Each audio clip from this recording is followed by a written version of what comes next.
Спорт бул жөн гана ден соолукту чыңдоо же болбосо адамдарды туура нукта тарбиялоонун багыты гана болбостон, спорт бул эки элди, эки улутту, эки мамлекетти ынтымакка чакыруучу тармак экендиги талашсыз. Мына биздин бүгүнкү каарманыбыз да өз өмүрүн спортко арнап, эртеңки келечек жаштарга сергек жашоону үндөп, өзүнүн мамлекетин эл аралык аренада спорт аркылуу таанытып келет. Мирлан Эшанов Кыргызстандын футбол боюнча жаштар командасынын башкы насаатчысы. Футболду айтсак, бул деген биринчи спорт, дүйнөдө биринчи спорт. Көптөгөн кишилер кызыгат.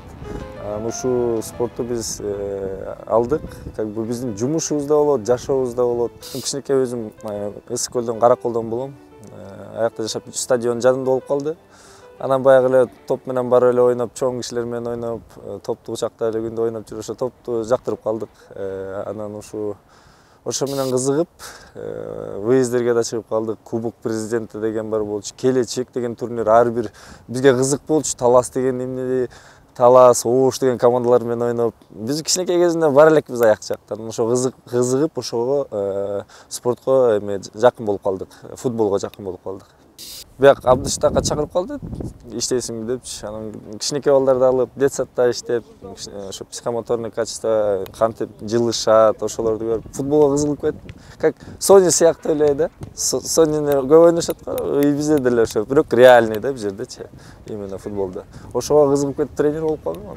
Башталып келатканда биринчи окуумду Ташкентке баргам. С категориясын лицензия алыш керек болчу иштеш үчүн. Аяктан окуп калып, аяктан бир профессор бар, Рустам Акрамович деп, ошо көрүп калып мени, ал Азиатский футбольный конфедерация кат жазган. Бул баладан, таланты бар экен депчи. Азия футбольный конфедерация мени проектке кошуп койгон 2 жыл окуу дегенчи. Каждый 2 ай сайын чыгып турчун. Анан аягында 27 тренерден 12 тренер калган. Ошо 12 тренерге калып, Испания шаарына барып 5 топ клубка барып, структурасын, философиясын баарын изучеп өткөнбүз. Анан аягында Мауриньонун эмеси, Реал Мадридке барганбыз. Мауриньонун философиясын алып, бир аз бизге бир 30 мүнөтүндай лекциясын окуган, мындай тигиндей кылабыз деп. Бүт структураны көрүп, ошо да катуу талчок берди. Анан А категориясын бир Душанбеге барып келдим, баягы жылы бир айга окуп аяктан. Азыр даже токтобой продолжаю. Азыр университетке экинчи высшее образование эмеге поступать этип, уже бүтүп атам физкультурнага. Футболго келгенден баштап жашоом бир аз өзгөрүп кетти. Эртеден кечке чейин баягы жумуш менен алексиң, ар кайсы жерлерге барасың, канча деген өлкөлөргө бардык. Мен мындай санап көрсөм бир 25-30 өлкөгө барып келдим уже. Баягы мындан башка элестете албайм, кандай жумуш иштесем кандай болот эле депчи. Көңүлүм жок болот болчу. Даже жыргайын деп ойлойм болуш керек ушу футболду алганыма. Мирлан Эшанов жаштар курама командасына башкы машыктыруучу кызматына келиши менен кыргыз футболуна ал чоң жеңиш, чоң кубаныч алып келе алды. Жыл башында Санкт-Петербург шаарында футбол боюнча жаштар арасындагы чоң мелдеш болуп өтүп, ага дүйнөнүн 12 өлкөсүнөн командалар катышып, Кыргызстандын курама командасы мыкты оюн көрсөтүп, татыктуу 6-орунду элей алды. Биринчи задачам ушу балдарга бериш керек болчу уверенностьтечи. Ошо менен биз деген 2 оюнду көрүп келе жаттык. Иран менен биз Олимпийский игралардан биринчи жолу чыкканбыз. Эмесинде Кыргызстан эмеде чыккан эмес да. Ошо 2 оюнду көрсөтүп аттым. Мына Иран менен деле ойносо болот. Чемпионат мирда биринчи командасы, экинчи командасы деп эле балдарга уверенность берип атып, ошо менен чыгып кеттик. Анан биринчи оюн Молдова менен ойнодук. Группабызда Молдова, Латвия, анан Россия. Көрсөңүз оор эме группа болуп калды. Бир-бир ойноп калдык. Кыйынчылыктар бизде просто жолубуз узун болуп, эс алууга аз болуп калды. 7 саат эс алып эле сразу оюнга чыктык. Эртең менен 12де оюнга чыгып калдык. Бирок балдардын эмеси жактым да, эме эле ойношту, жеңил ойношту, эчтеке кеметишкен жок. Бирди голу киргизип калдык. Бизге киргизип салды, анан биз пришлось нам отыгрываться бир-бир. Но эмебиз менен калып калдык. Оюбуз менен утса болот экен деген ой менен калып калып, эмки оюнга уже даярданышып, Латвия командасы менен биз уверен эле чыктык. Бирок мындай рослый, чоңураак игроктор экен. Ойноп, эң жакшы оюнду деп көрсөтсөк болот. Көрсөтүштү балдар. Көрсөтүп ойноп, алар менен бир-бир. Анан билесиңер да, уже Россиядан чыкканда уже шанс жок. Ничья болбойт, утулсаң всё, группадан чыкпай каласың. Анан баягы эле балдарга айттык, кайра эле бул жылы чыкпай калабыз, или колуңар, силердин колуңарда ойнош керек.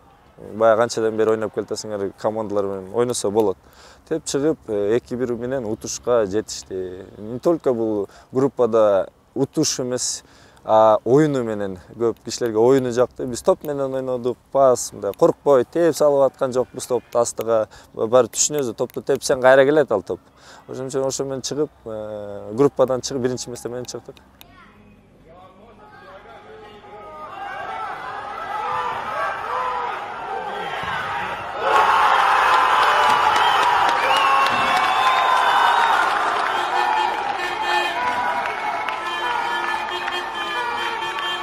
Бул жерде деген биз жыйынтыгына ыраазыбыз. Андан кийин биз финдер менен ойнодук. Тоже финдер булар европейский командалар. Өтө мындай карап көрсөк, европейский командалар бизге жакыныраак экен, ойнос жеңилирээк экен. Финдер булар жаш команда экен, бирок 60% топ менен 60% топ менен ойнодук. Бир гол контратака менен кирип кетти. Бирок мындай жетпегендик менен калып калдык. Анан Тажикстан менен чыктык. Тажикстанды биз уже 70% топту кармап, уверенно эле 3-1 менен уттук. Анан кайра Россия менен чыкпадык. Бирок өтө сүйүнүчтөмүн, что биз даже биринчи, 4-чү месте, там 2-чи месте алганыбызга, потому что бул жерде 2 жолу Россия менен кезигип, көбүрөөк опыт алып аттык да. Может, бизде кыргыздарга, может, биринчи, 2-чи, 3-чү месте алып калсак, төшүбүз көтөрүлүп башы түшпөй калабыз дегенсипчи. Бирок ыраазымын, что ушундай эмеге жеттик. Бирок бул деген көп балдарга уверенность берди. Башка турнирлерге барганда жеңилирээк болот. Башка мамлекет менен ойноп атканда, башка мамлекеттин гимни болуп атканда, например, Россиянын эле гимнин угуп калабыз көп телевизордон көрүп, анан баягы ойногондо эле, биздин гимн эметкенде мындай как-то служба өтүп аткансыз болом да. Мен балдарга всегда айтам, силер балдар көбүрүңөр пока служить элексиңер Кыргызстан өлкөсүнө. Мына бул жерден службаңар өтүп атат. Мына бул жерден элдер көрүп атат. Көптөгөн пограничниктер тиякта тоо жакта автомат менен турушат. Силерди көрүп алып, баягы үмүт бересиңер, радость бересиңер ошо кишилерге. Анан ошо үмүт менен биз ошо салым деп ойлойбуз го, көп кишилерге биз ошо менен беребиз. Любой эле азыр биринчиден средства массовой информация катыда. Баягы эле бирөө жок бир адамды алсак, жашоосу менен жашап жүрүп эле, Кыргыздар Россияны туруп, көңүлүң канча бир минутка же бир саатка бир күнгө көңүлүн көтөрөбүз да, какой-то бир информация берилип атат да, ал кишиге жетип атат да, ошого деп салым берип атат деп ойлойбуз да. Каарманыбыздын айтымында атамекендик футболду өнүктүрүп, аны эл аралык деңгээлге чыгарыш үчүн мыкты оюнчулар, өз ишин сүйгөн машыктыруучулар жана толук кандуу шарт болуш үчүн мамлекеттик деңгээлде колдоо керек. Азыркы учурда биздин федерация футболубуз баягы система куруп, программа түзүп, уже куруп атат, региондорго жете албай атабыз. Бул жерде бир эле федерация деп айта албайм, бул жерге өлкө да кошулуш керек, мамлекет да кошулуш керек. Региондорго кичине поле салып берип, кичине деген тоо алып берип дегенде бир турнирлерди уюштуруп, аны баягы бала келет. Мен кичинекей кезимден билем, 2 турнирлерге даярданчым, ушу келечек деп президенттин эмеси кубогу деп, анан баягы кээ эле жетпей калчу турнирлерчи, катты ойнойлу депчи, кичинекей поледе эле ойноп, байкелер менен ойноп эле чоңойдук да. Ошолорго кичине бир турнирлерди уюштурсак, Кудай буюрса биздин футбол өнүгөт. Бирок өнүгүп келатат дейм. Программаны түзүп, азыр уже внедрять этип атат башка эмелерде, областтарда. Ошолорго жетсе, бизде кичинекей Уругвай болобуз деп Кудайым буюрса үмүтүбүз бар астында. Көрүп жатасыңар, 2 жылдан бери көп мини-футбол кичи полялар салынып атат. Кызыгуу, катуу болуп, даже чоң кишилер, правительстволор, организациялар ойной баштады. Кызыгы көп. Ошон үчүн биз азыр футбол жакында көтөрүлүп келатат, Кудайым буюрса. Каржылоо маселеси да көтөрүлүп, анысында биздин федерация решет этип, сбор берип бизге жаш балдарыбыз Японияга бартат. Если ошонун баары өнүксө, биз сразу эле Уругвай же Коста-Рика кичинекей өлкөлөрдү алсак, населениеси эле биздикиндей кичинекей ошондой болуп көрөбүз. Көп игроктор зарубежге келип, анан биздин Кыргызстанга ойноп, биздин биякта Спартак стадионубузга да 1-2 стадион салып, кечкисине элдер жумуштан келип көрсө, баягы алга дегенди билесиңер, канча деген киши билет жетпей калып, билет жетпей калчы. Баягы ошондой деп үмүтүбүз бар, ошого жетсе экен деп.